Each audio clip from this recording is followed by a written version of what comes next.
안녕하세요. 저는 다니엘 양입니다. 오늘은 The Heart of William H. Shaw라는 제목으로 강의를 한번 시작해 보겠습니다. 제가 사는 은평구 쪽에서 저희 아빠랑 산책하는 도중에 어느 날 이 동상을 보게 됐습니다. 이 동상의 본인은 윌리엄 해밀턴 쇼라는 사람이고 미국 오하이오 출신 해군 장교입니다. 그리고 한국에서 싸우다가 전사하신 분입니다. 그래서 저도 이제 곧 오하이오를 갈 예정이어서 관심을 갖게 됐어요. 그래서 이 분이 도대체 뭘 했길래 이렇게 기념을 받고 또 우리가 생각해 봐야 될 만한 인물인지 한번 알아보겠습니다. William H. Shaw was born on June 5th, 1922 in Pyongyang, Korea. You see? This is William, right over here, and that.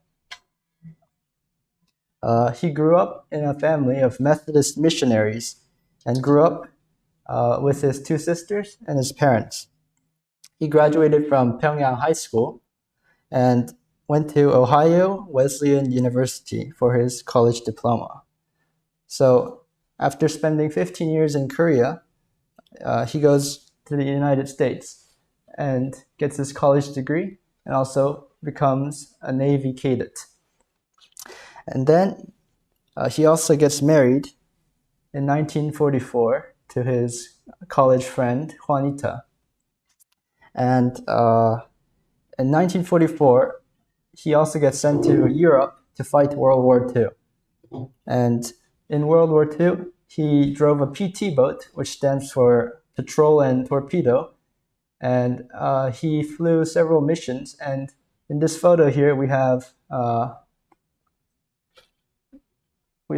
William Shaw driving the boat, and we also have General Eisenhower. So this is a very precious photo that I found on the internet. So after fighting World War II, he goes to Korea and sets up the Naval Training Academy in Korea. In Korean, I think it's called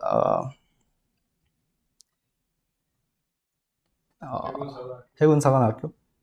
So he helped set up the 해군사관학교 in Korea, and he also trains several commanders that at the school. So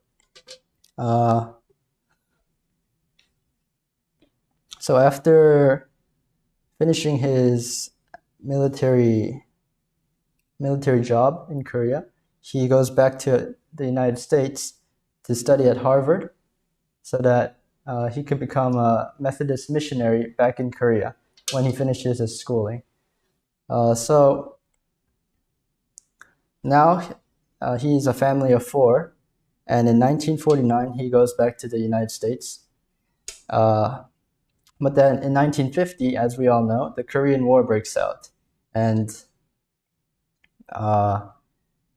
he leaves his studying behind to come fight in Korea. So this is a picture of the fighting that happened in Seoul during the Korean War. So since he grew up in Korea, he was very familiar with the geography of Korea. So he assisted General MacArthur in the landing of Incheon. And during the takeover of Seoul, he was shot and killed by a North Korean ambush. And he died on September 22nd, 1950, at just the age of 28. This is the picture of his funeral. So on his monument, we have written John 15, verse 13. Greater love has no one than this, that he lay down his life for his friend. So this man, William Hamilton Shaw, he embodied this Bible verse, and he gave his all for the people of Korea that he loved so much. And up until his death, he really lived out his love and gave everything he could so that people could be free. So one of his quotes is, "I cannot in good conscience return to Korea as a Christian missionary in peacetime if I am not first willing to be there to help the Koreans defend their freedom in time of war." So this is what he said in a letter to his parents before coming to Korea. And honestly speaking, he could have had such a comfortable life in America because he was a war veteran and he also was a Navy military member, and he also went to Harvard, and he basically had all the stability he needed so that he could have a peaceful life, and that he was even planning to become a missionary. So from a normal person's perspective, it would hard to see that he would have a thorn in his conscience.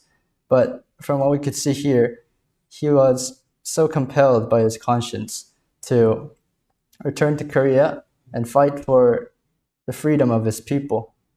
So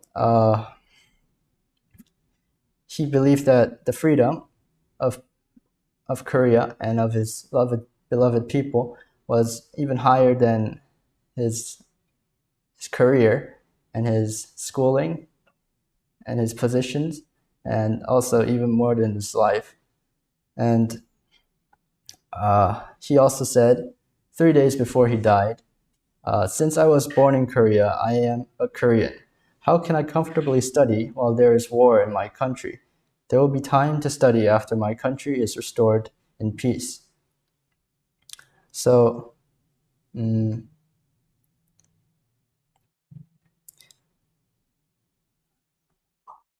so today I am here to talk about this precious heart that loved Korea more than even a native Korean, and that he gave everything he could so that we could be free and that we could have democracy and that we could have peace today. Thank you.